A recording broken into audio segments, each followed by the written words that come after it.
Juara di depan mata, PSM harus lawan diri sendiri demi juara Liga 1 BRI. PSM Makassar diingatkan untuk fokus pada sisa pertandingan dan mengabaikan dua rivalnya, Persib Bandung dan Persija Jakarta.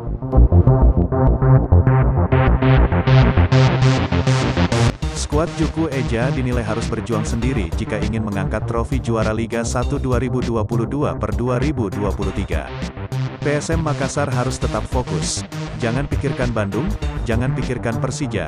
Yang harus dipikirkan adalah PSM harus berjuang melawan dirinya sendiri. Jangan menggantungkan harapan pada tim lain, kata pengamat sepak bola Syamsuddin.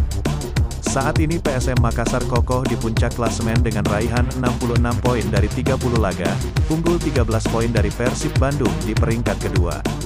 Sedangkan Persija Jakarta tertinggal 15 poin dari Juku Eja. Menurut Syamsuddin Umar, jarak poin yang relatif jauh seharusnya tidak membuat PSM memikirkan dua kompetitor tersebut. Juku Eja diminta untuk fokus memenangkan pertandingannya sendiri daripada menggantungkan harapan pada hasil tim lain.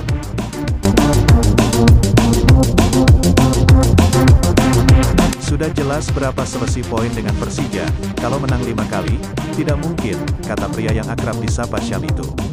Di pekan ke-31 Liga 1, PSM masih menyisakan 4 pertandingan, 2 laga kandang dan 2 laga tandang.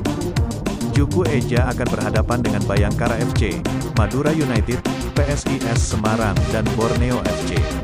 Pelatih yang mengantarkan PSM sukses menjuarai Liga Indonesia musim tahun 1999 sampai tahun 2000 itu menjelaskan, yang terpenting bagi PSM saat ini adalah bagaimana mempertahankan hasil dan terus tampil all out di sisa pertandingan.